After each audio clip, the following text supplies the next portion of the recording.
All right. Good afternoon, everybody. My name is David Lopez. I'm with the ITS here at ATSU, and the time is 12 o'clock, and we will be getting started soon. The person I'm about to introduce is Elise. She is with Dream. We also have Stein here from Dream as well.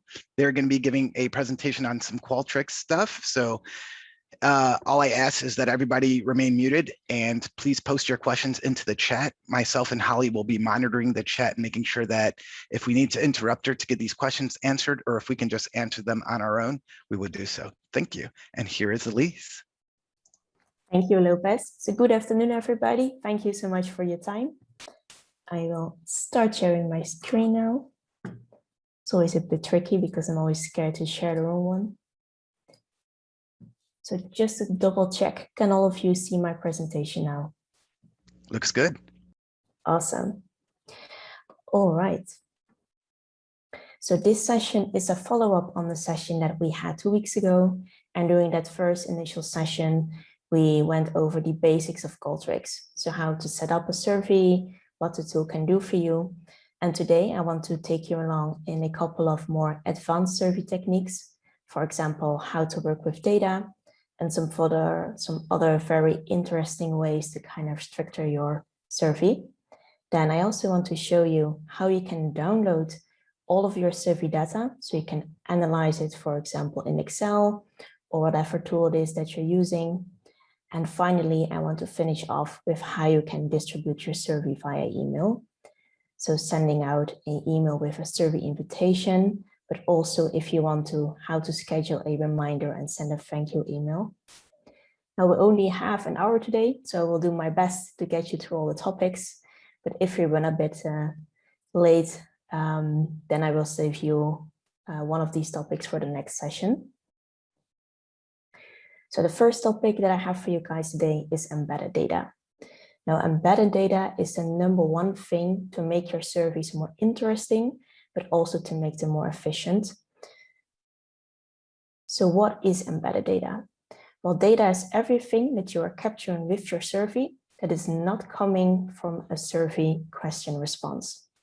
So for example, pretty common examples of embedded data are student number or the course name, or perhaps even a student email. Now, why would you use embedded data? Well, first of all, it makes your data way more interesting. For example, imagine that you have a survey that is evaluating learning materials for an entire school year. Now, what if we also attached a date to that data set? So for example, having that date allows us to see patterns in certain time zones. For example, we can see if, for example, students respond differently at the end of the semester or the beginning of a semester. So basically, just only including that date allows you to make your survey data a bit more interesting. Another really important reason to use embedded data is to make your survey more user-friendly and also shorter. Because in traditional surveys, you have to ask students for some of their information. For example, perhaps you have a couple of introduction questions where you are asking students to fill in their name, or you are asking them for the name of their tutor, or you are asking them for a specific book that they might have read. Well, all of this you can also include with embedded data.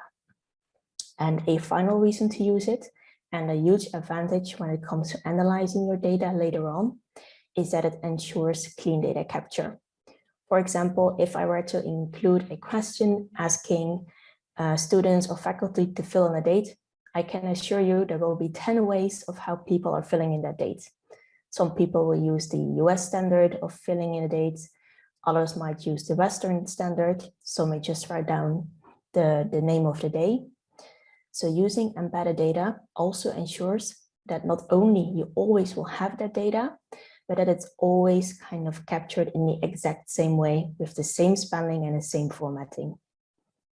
Now, common examples are again, student-related data, for example, course name, student number, but it can also be demographic data. It can even be survey metadata. For example, perhaps it's really important for you to figure out how long a student is taking to finish a survey. And again, basically, whatever is important to you when it comes to data, you can include. So where exactly can you use embedded data in your survey? I will show you a couple examples in a minute, but basically you can use this data within questions, also within answers to questions, within descriptions, in logic behind your survey. So if you remember last time we went over branch and display logic, and back then we based it on the answer of questions, but you can use embedded data here as well. And you can also use it to personalize your emails. So for example, if I just write one email, I want to say, hello, David, or hello, Stein. I don't want to say just hello, student. So embedded data allows me to personalize surveys and emails. Now, there are three main ways where you can manage and order your embedded data in Qualtrics. First, you have your contact list, then you have the survey itself, and you have survey metadata. So the last time we touched very lightly upon a contact list, and I think we discussed that the minimum requirements for a contact list are the first name, the last name, and email address. Now, very commonly, you will also see something like an external data reference within a contact list. And this is usually the unique identifier for that person within your contact list. So if it's a student, it can, for example, be a student number. If it's a faculty member, it can be the faculty ID. If it's an employee, it can be an employee ID. So moving to Qualtrics to kind of show you in real life. So I am just in my Qualtrics dashboard. So let's say that I'm going over to one of my contact lists.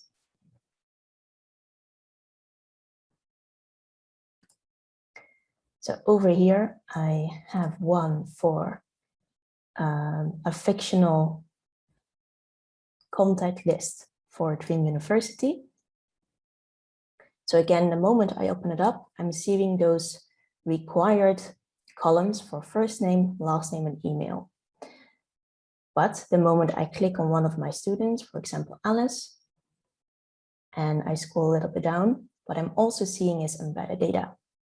Now, because this is student information, what is very important for a faculty to know is the faculty that a student is in. The university that I have, it's very important that students complete an orientation week. So if they haven't completed yet, it's a 0. If they have completed it, it's a 1.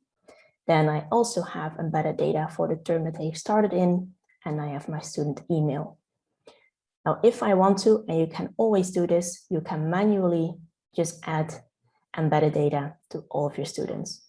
So for example, let's say that I'm a student number. Pretty weird one, but this is how you can go in and manually attach embedded data to a contact person within a contact list. But as you can imagine, this can be pretty tedious if you have a lot of students. So basically, you kind of want to have a way to do this in bulk and to have it kind of fill in automatically for you. So the way to do this is, let's say that you are just starting from scratch. You can create a list. Just call it whatever you want, calling it Friday. Then if you have no contact list at all, the first thing that you want to do is add contacts. Now, I would always recommend, if you have a lot of students or a lot of employees, faculty members, to do it by file. But if you have a very, very small contact list, for example, perhaps you just have a max of 10 students, then it can be doable to do it manually, but the easiest way is to do it by file. And this also means that if you already have an Excel file laying around with some of your student data, you can use that one as well, as long as you kind of format it according to the sample template. So the easiest way to kind of fill this in is to go ahead, download the sample template. I think it's opening in my second screen. Give me a second.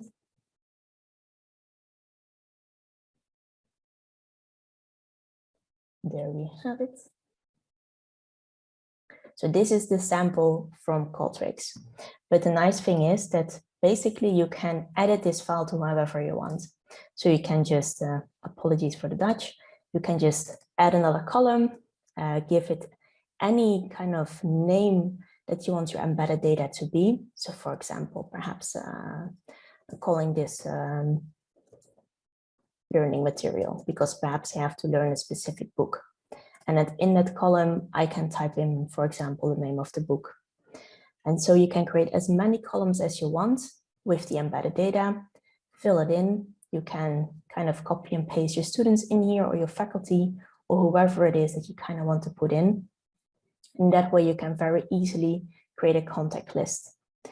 Another reason why a contact list is important is, if you remember last time, we discussed a bit about distribution methods, and we have one major kind of difference between how you can distribute emails. One was anonymous, where you can't have student-specific data, and one is via a personal link.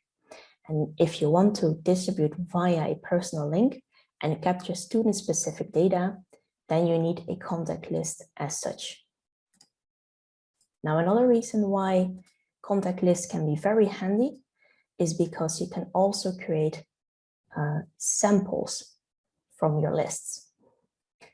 And samples are very handy. Let's say, for example, that I have 60 students and I have an embedded data field for term. But let's say that I want to send out a survey only to students in Q1. Well, then I can just create a sample, select one of my email lists, add criteria, and over here I can set up my criteria based on embedded data, for example, start term, and say it must be equal to Q1, because I only want to sample those students from Q1. And that way I can very easily target only students from Q1 that are in my specific contact lists. Now let's say that I have my contact list set up. I have a couple of embedded data fields, and now I'm working on my survey. So let's see. So the first thing that you want to do when you have your survey, you might have your questions ready. You can go into your survey flow. You can say, add a new field. And over here, we have the option add from contacts.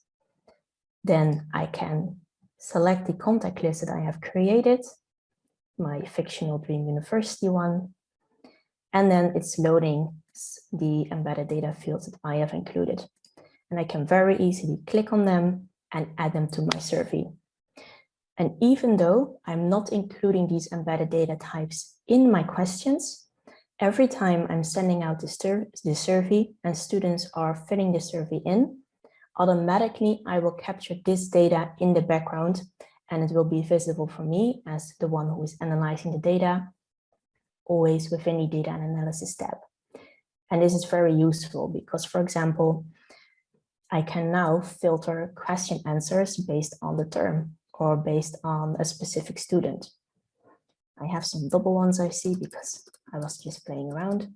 Another nice thing, you can always just very easily delete them if you want to. And now that I have my embedded data, again, just play around with it and even set up some conditions. So if you remember last time, we went over branching and skip and display logic. So if I want to, I can decide that I only want to show certain questions based on the embedded data. So for example, what this here is saying is that I have an introduction question, then the students will fill in the introduction question, and only students that are in semester 3 will get the second block of questions. So let's just very quickly apply this. Now, another very handy reason or very handy way to use embedded data in your survey is via pipe text. And very often people use embedded data in surveys to make them more personal. So for example, if I go to pipe text, I select embedded data field, and I can say recipient first name, which is the first name of whoever's in my contact list. And even though it looks a bit like the matrix over here, what it's actually saying is hello Elise, or hello Holly, or hello David, or hello Stein. Now what I have also done is I have a check question. This is not necessary because we have the stored term already in the embedded field, but I kind of just wanted to show you what this would actually look like for a student filling it in. So remember, we have this second question that is based on the condition that the student must be in Q3. Now let's say that I'm very quickly handing over to distributions, and just for demo purposes, I'm gonna distribute this email to myself.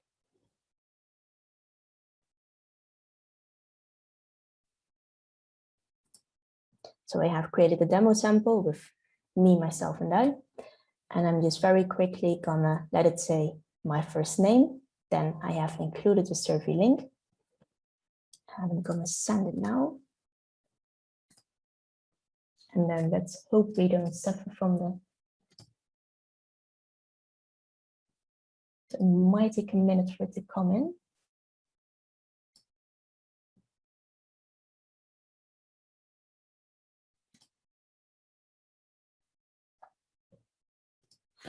So you can actually see how it's going. That's a nice thing. Whenever you're sending out a distribution, you can kind of keep an eye on it and always check if it's sending, if it's already sent or what is happening.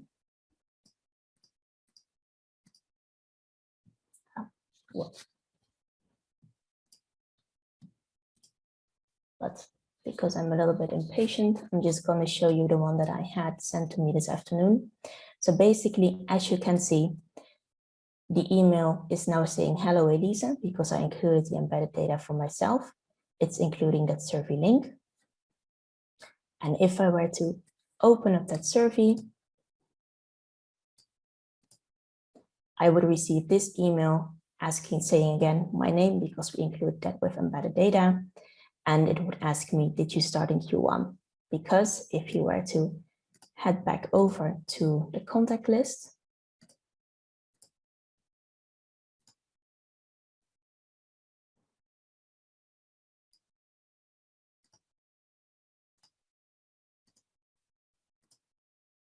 and I would check the data for myself.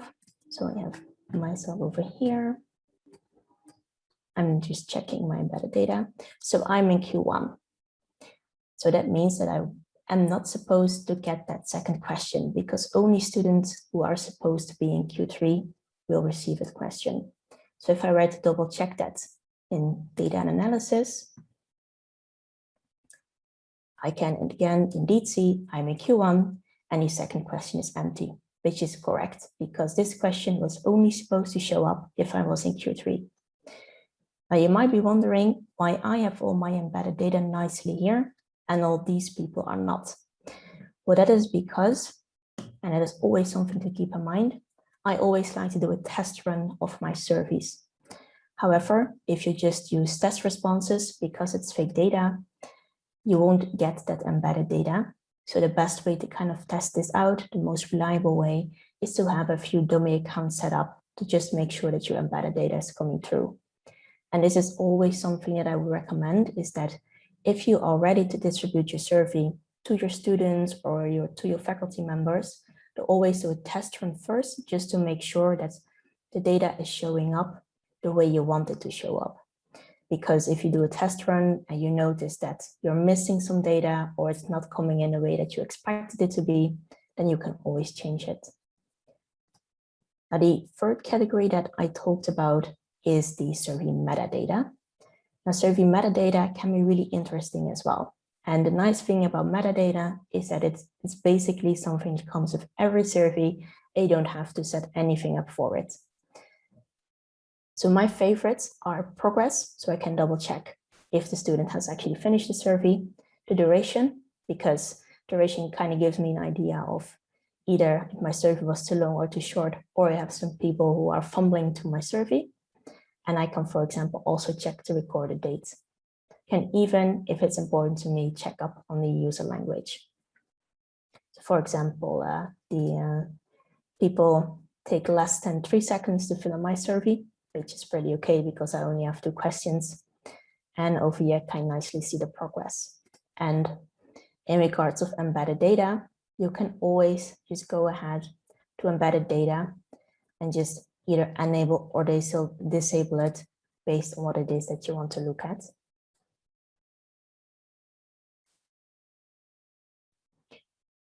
So just to recap, embedded data is additional information that you are capturing above any answers that you're receiving to your survey questions. It's very often and commonly stored within the contact list of your students or your faculty members.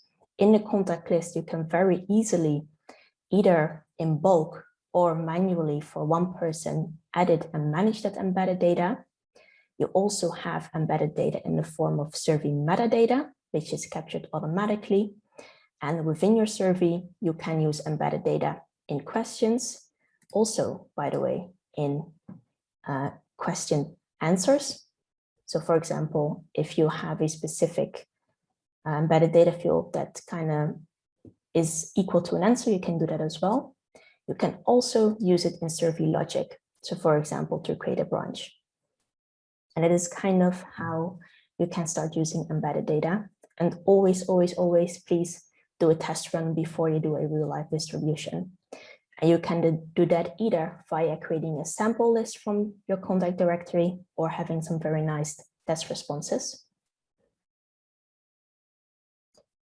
So based off on those embedded data, I have some other very interesting survey techniques that kind of work well with embedded data.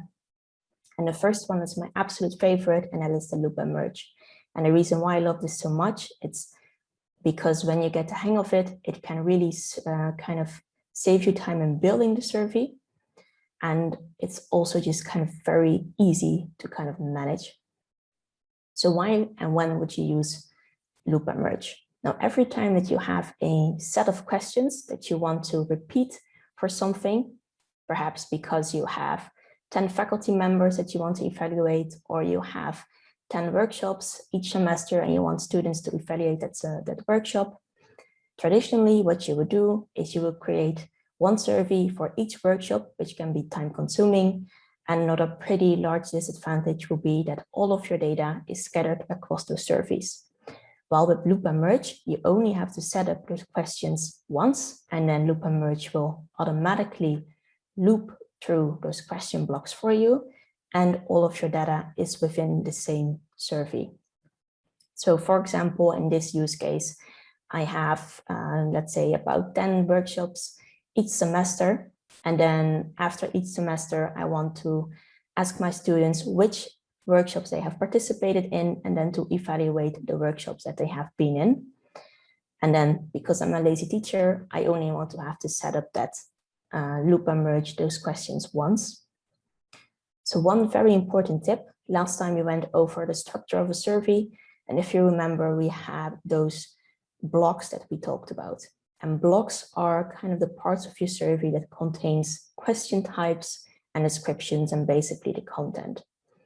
Now, before you start setting up loop and merge, you always want to make sure that the questions that you want to repeat are in the same block. So if I were to move over again to Qualtrics,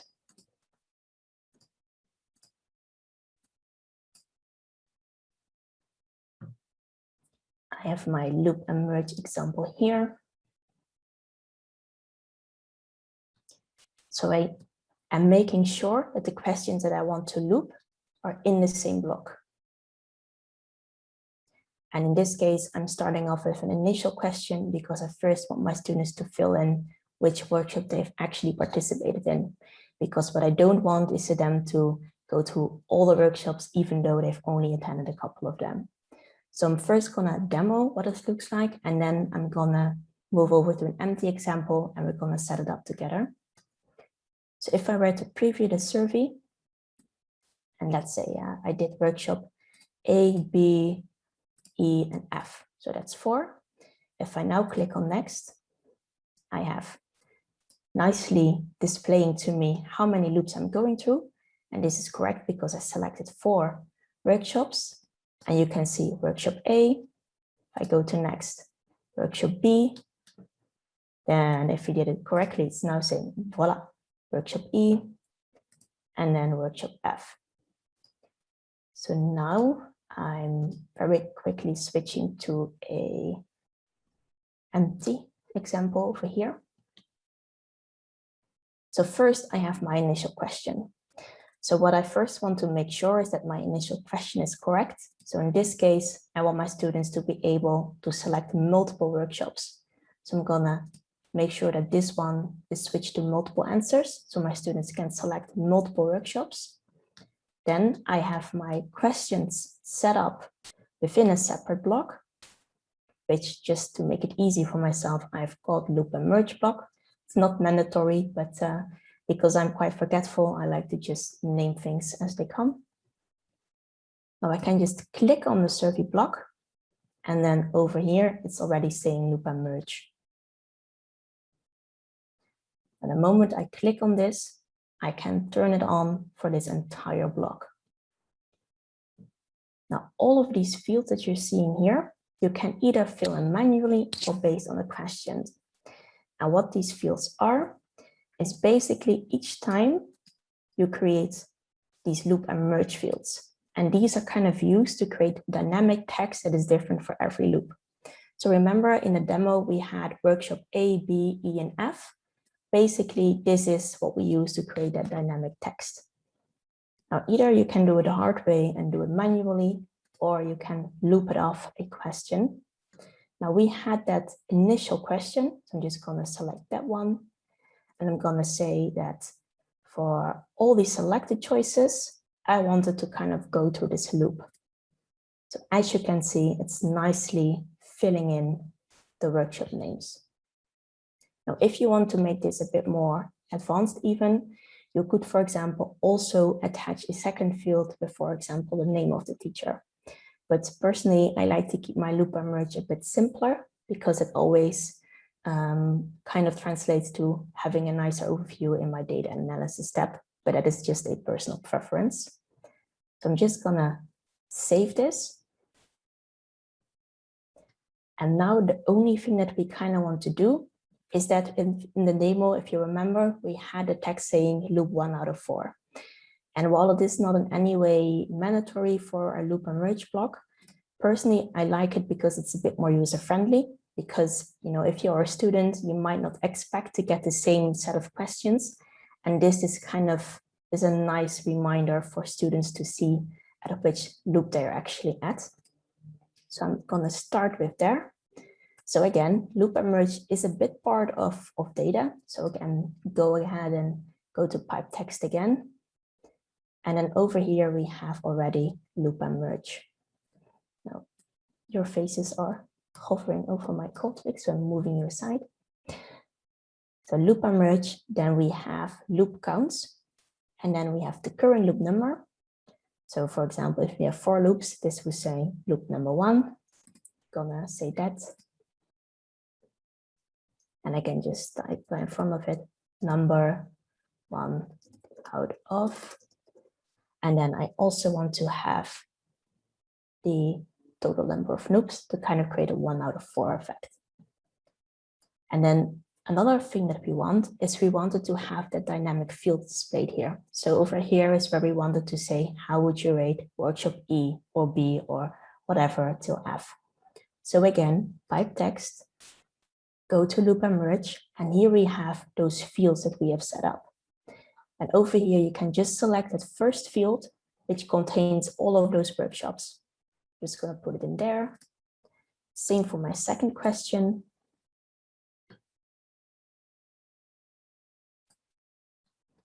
And the same for my third question.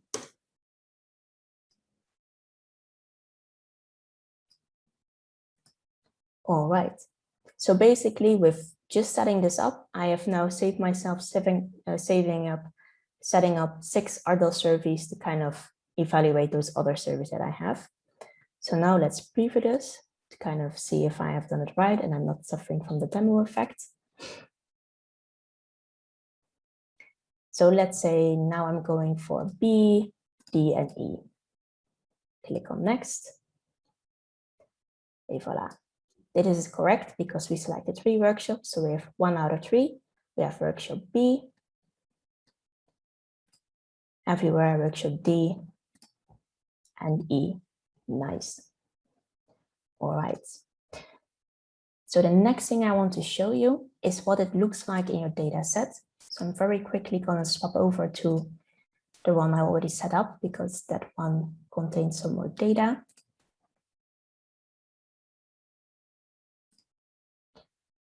So one thing that is a bit kind of slightly annoying is that each loop is treated as a separate set of questions, meaning if we have those 3 workshop loops, then those questions will be repeated 3 times in the data. And this might at the first time look a bit overwhelming, but you can always just play around with filters like we showed you last time to make your data a bit more specific. But as you can see over here, this student has participated in workshop F and D. And if I now go over these fields, this is why, it looks a little bit funky. But if you go over, you can actually see workshop D, then the question, and however the student has rated it, and so on. And so you get a nice overview of how your students have rated this workshop, of these workshops in total.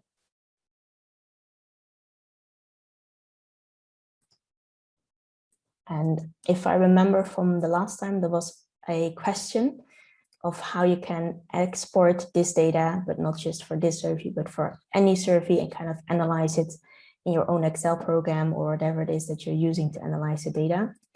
You can always, for each data analysis step for each survey, click on export data, and then it will kind of show you, ooh, click too fast. Go back, there we are. So for each survey, you can export the data. You can either do it in CSV or, for example, Excel, and you will always have these 2 choices. Now, pretty much 90% of the time, you want to use choice text, because that means that if I were to now download this data, I would actually have it say below average and the exact answers. However, if you prefer to work with numeric values, for example, that is when you translate a question answer to a number, because that is just your preferred way of analyzing data, you can also select this option. But most of the times you will be using this choice text option. And you can just click on download, and it will download those results in a nice Excel file for you.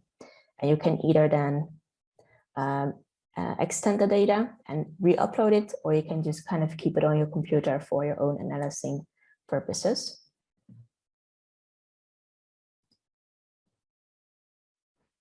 Now, kind of like I always consider Drilldown to be a little bit of the cousin of Merge and Loop.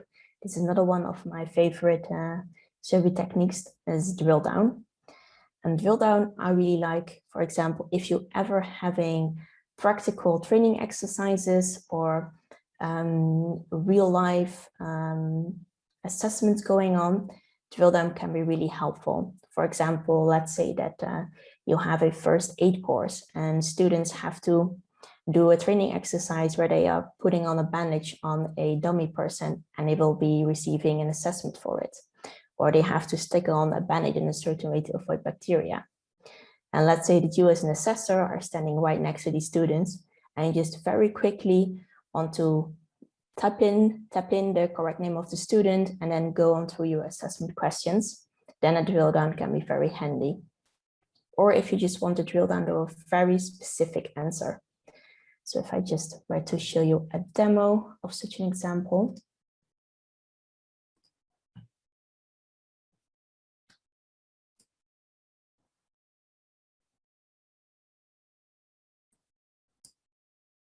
So over here for my drill down question.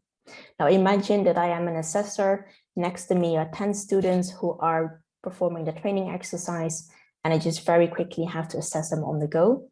The only thing I want to do is very quickly check with them what the semester was they started in, Then because we have multiple training exercises, I want to make sure that I select the right one, for example, bandages, and then I can select the student. Now, because I'm a bit short on being an adjective with student names, I only have Frans Hermans over here. But for example, you could have a list of 20 students here, very quickly select the name of the student and go on with your assessment. Now, other examples for this would be, for example, if you're asking students which very specific learning materials they have used for writing their thesis, then the first dropdown could be the title of the book, the second could be the specific chapter, and the third dropdown could be the specific edition. So this question is very nice if you want to get a really specific answer from your students. Now, also leaning a bit back towards embedded data, you can very nicely combine the two. So in my kind of demo scenario, I have also a course for dentist students. And now, because of the COVID regulations, specifically for students in my dentistry course who are taking a training exercise, they can make the decision to either perform the exercise in real life from a real person, or if they're not comfortable, they can make a decision to do it via a simulation game. Now, this message is very important to all the assessors, so they know that this is indeed a thing and that it's going on. But of course, it is only relevant for those students taking the dentistry course.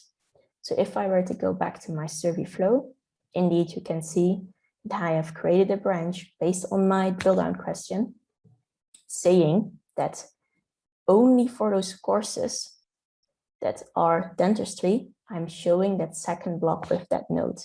So if I have 10 assessors, they will always get that message whenever they have a student performing that dentistry training exercise. But going into how you would set up this question, setting this question up is a bit funny because it's the only question type in Qualtrics where you kind of have to, where you can't manually insert the questions. So if I were to add a new drill down question, you have this link here saying click here to add answers. And the only way to kind of upload these question answers is via CSV or TSV. Now, personally, I really enjoy using CSV because it's very simple. If you have a very specific preference of formatting your file, you can check these extra options. Otherwise, I would always just recommend downloading the example. And similar to the contact list example, you can just add these rows however you want. So for example, this is for choosing a very specific car, but you are not limited in any way to having 3 columns, meaning 3 drop-downs only. So for example, you can also create a drill down question with up to 5 drop-downs, for example. But this is just a very nice question type if, again, you have something very specific that you want to get out of something. And another reason why I really like this question type is if I move over to my data analysis tab, it's very nice to view. It's kind of, because the kind of formats in an embedded data like of way, it's very straightforward, can very easily, in one overview, see for all of my students what it is, who it is, what the course is, what this term is that they're starting in. And again, kind of to recap on the metadata again, even here for each survey again, we can just also check the duration, the progress. We can, again, just include embedded data from our contact list if you want to. So similar to the loop and merge is a very nice, more advanced survey technique to kind of enrich your surveys.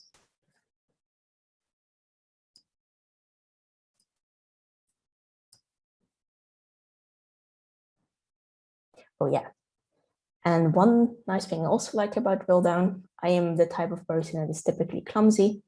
If you ever make a mistake, you can very easily go into your survey analysis tab. Wrong tab. Let's close these ones. And you can always just go in and kind of make edits to these. So they're not fixed in stone or anything. So if you make a mistake, no problem. You can very quickly edit these results. So the next survey technique that I have for you is scoring. Now, scoring is another thing that I really like, but it is a little bit more tedious to set up. But basically what it does is that it allows you to attach a point to the answer of a question. So basically, let's say that I have a question and I'm asking for the capital city of the Netherlands, which is Amsterdam. Then perhaps for Amsterdam, I want to assign 10 points, and for all of the other capital cities that are there as example, I want to subtract -2. Then it's something how I can set it up. And that is also the nice thing about scoring. You are not really limited when you are setting up scoring to having to attach a score to each answer. If you want to do it the simple way, I would always recommend to just kind of only assign 1 point to the correct answer and just leave the other ones empty. If you want to punish your students, you can also subtract points. So for example, for Panama City, I could say -2. Now, one thing to keep in mind is that if you like scoring, they are not compatible with all question types.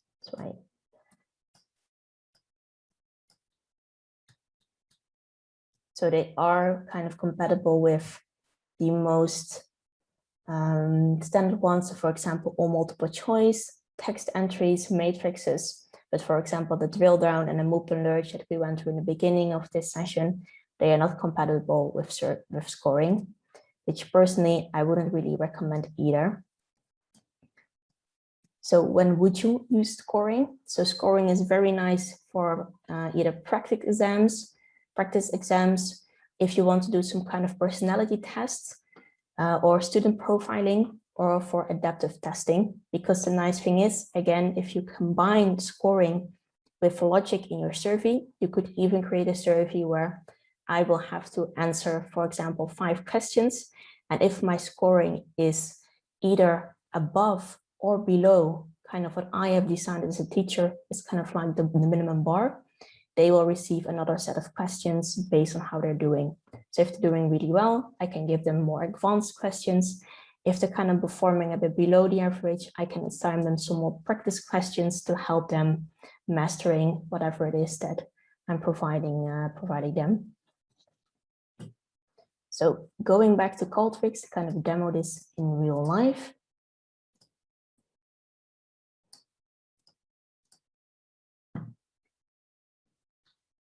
So here I have my scoring example. So basically this is a English level small test. So what I want my students to do is I want to kind of compare how they are rating themselves in the beginning of the semester compared to the end of the semester. And then I have a couple of questions for conversation ends. So I want them to get the most logical end to the conversation. And then I also have a fill the gaps category where they have to fill in the most compatible answer for the gap. Now the way to set up survey or to set up scoring, is to first set up these questions for your survey. Then you head over to survey options, and then under advanced, you have the option for scoring. Ooh, for a second there, I thought my Qualtrics was freezing, but it's okay. So the nice thing about scoring is that you can just click on one of the answers and type whatever it is that you want to assign to. So for example, this is the correct answer, so I can assign 10 points, can also assign 1. This hashtag thing means nothing, but like I said, you can also even subtract points if you want to. And to make it even more advanced, you can also set up categories. And this is very nice, and very commonly you see it for student profiling. So for example, let's say you have a question list and these questions are about the behavior of the student while studying. So perhaps you want to ask them questions about how ambitious they are, or their specific learning behaviors, or what kind of extracurricular activities they have aside from their study. That you could, for example, create a category for studying behavior, for ambition, for motivation. And based on how they're scoring, you could get a very kind of primitive student profile for your students. Or in this case, I have set up scoring for both of the kind of question blocks that I have. So in this example, if I go to the top, you can see that for conversation end, I'm only attaching scores to the questions in conversation ends. And for fill the gaps, I'm only attaching scores for the fill the gaps part of it.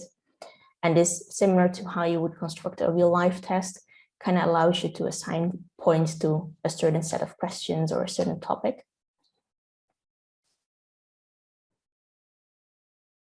Going back to the editor, if I just were to preview this survey so you can kind of see a demo of it, I'm just gonna fill in this question first. Again, I park here only for half an hour. This one I'm doing wrong on purpose.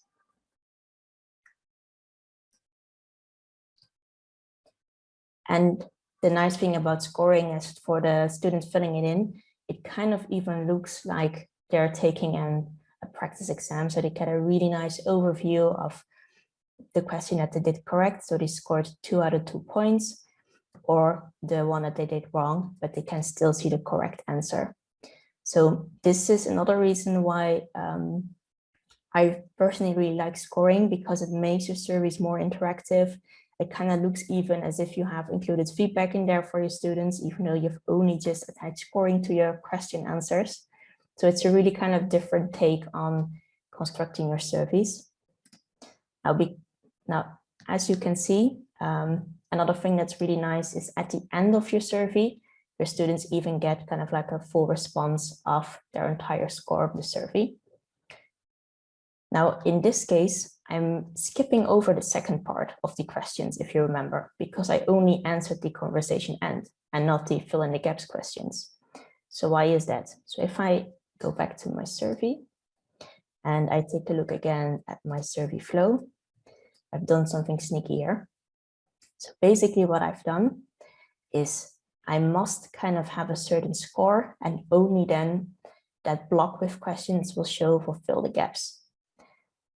So the way to set this up, so this is kind of if you want to create a really adaptive test, so meaning that based on how your students are scoring, you're providing them with different questions, is that you create an embedded data block. You can create a new field, for example, call it score.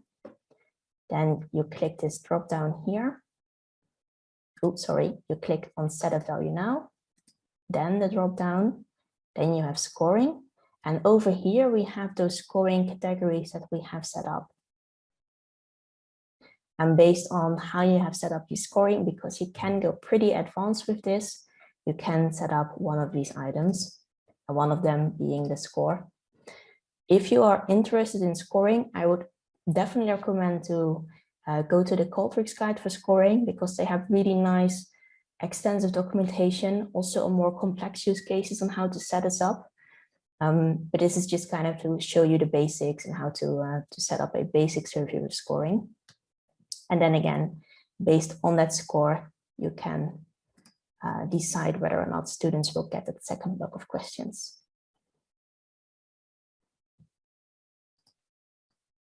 So moving on to the next topic, because I see well, already a bit far in time. So we went to this.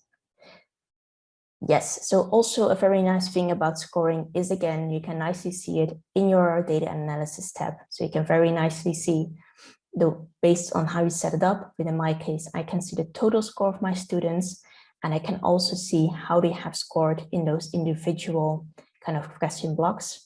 Now, from an education perspective, this can be very helpful, because as a teacher, this also gives me an idea of which topics specifically students are struggling with. And you could even go as far as kind of see the pattern in which are the most common topics that students are struggling with, and provide your students with some extra learning materials for those topics. The next topic that I have for you guys is emails. So now that we have a couple of those example techniques going on, how can we actually distribute these surveys? I'm just gonna pop back to Qualtrics. And I'm just gonna use this survey because it doesn't really matter which one I take. Now, once you are done with sending up your survey question, you have your contact list set up, you have your embedded data, you have done a test run, then you are ready to do your real kind of live distribution. So you can just click on compose an email, and then it pops up this screen. Now, the first thing you always want to be mindful of is where you're sending your email to, very obvious. And over here, you want to select the contact list or the sample of the contact list that you want to send the email to. So for example, the students or your faculty members.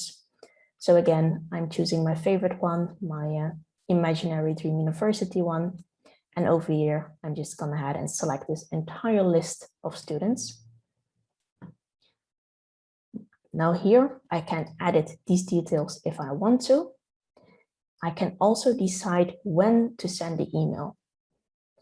And this is very handy because this means that I don't have to do the distribution when it has to be distributed. I can even just set it up weeks in advance or even at the beginning of the semester if I want to, just to kind of save me time and keep me from stressing at the end of the semester, sending all of these out. Then you can, of course, set the subject title. And then you have a couple of options. So I have a couple of tips that I always recommend when setting up emails. And those are to personalize your emails with embedded data, to kind of think about whether or not you want to include an opt-out link, which is kind of always default in your survey. And if you want to make your survey a bit more interactive, or if it's very useful for your survey, you can, if you want to, include inline questions.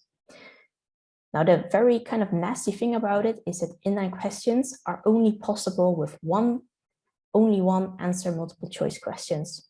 So I'm assuming because in this survey that I have, I'm not sure if I have one of those, but if I have one, I would go over to this button here. I actually have one.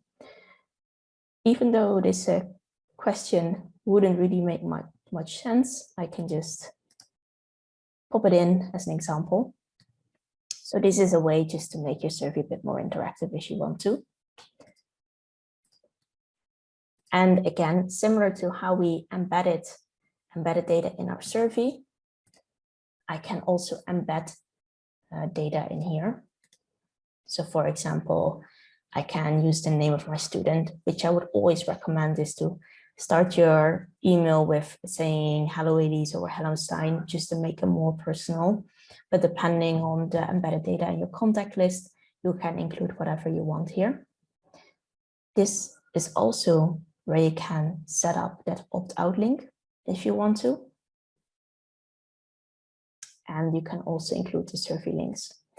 And basically, as you can see on top, you have kind of like a rich content editor, so you can go pretty wild with how you're styling these surveys of these invitations of yours. But if you want to be even more practical and save yourself time in the future, you have this option here, which is load message. Now, if you want to, you can kind of save an email as a template so that, for example, if you have a recurring survey, you can just kind of select a template message and always use that one. So basically, to kind of recap and to save your time, you could just, at the beginning of the semester, use an email template, set up whenever you want to send it out, and then it's kind of completely fixed and you're not completely stressed at the end of the semester sending all of these out. Now, if you are always a bit scared like me to kind of mess this up, you can always just send a preview email to yourself to just double check that the email's looking however they are looking to. And then if you're ready, you can schedule your distribution. Now I am gonna pop over to a survey that I already have some distributions with, which was, I think, my embedded data example, if I remember correctly. Yes. So once you already have done distributions, you you will always also get a kind of overview of the recent responses, completion rates, just basic stuff, just kind of a nice overview. And over here, you can kind of see your past distributions. So for example, these are all kind of demo samples that I've been sending out to myself and for testing purposes. But once you have done that initial invitation email, you also have the option to schedule a reminder or to schedule a thank you message. Now, reminders are very kind of handy because they're only sent to unfinished respondents. So you don't have to figure out yourself to whoever it is from your contact list that hasn't submitted the survey yet. Kind of Qualtrics sorts it out for you. And similar to how you set up the initial survey invitation email, you can go wild, go crazy and theme this however you want. And the same you can of course do for your thank you email. And another really handy feature is that you can always just show the details and you can double check if all of your emails are sent, if some of them have bounced, if there are any duplicates, like for example over here. So you can kind of keep an eye on your distributions. And so for example, if you're reusing a survey multiple times, you can always kind of go check on your distribution history, something pops up. So that's kind of the basics on how you set up your distribution. Now, if something ever goes horribly wrong, you have this button on the top called Pause Response Collection. So if something really goes wrong, or you just, for some reason, just want to stop responses this moment, you can just hit this button and stop collecting responses. Now, the last thing I want to go over with you guys, because we only have 4 minutes left, is the end of your survey, which kind of ties in with the invitation. So basically, all of your surveys will have an end of survey block, and you have a couple of options here as well. So either you can have your own custom end of survey message, or if you want to, you can redirect them to a certain URL. So this is very handy, for example, if your survey is published somewhere, for example, on a website, and you want them to go back to the same page as from where they have started the survey, you can select the redirect to URL. You can, if you want to, include a response summary so students can see whatever they have been filling in and those questions that they have been answering. And the default block is always just this line of text. So because we only have 3 minutes left, I think I will save my last topic that I had for you guys today for the next session. I don't know if there are any final questions left. There was actually one question in the chat, whether it was possible to duplicate or merge contacts in a contact list, or sorry, to duplicate or merge contact list in general.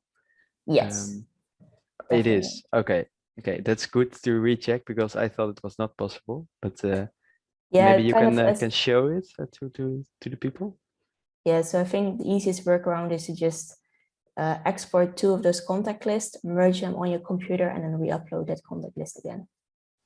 Right. So it's not an option in Qualtrics, but you can do it in this way. Yeah. At least that's the most practical and fastest workaround I know.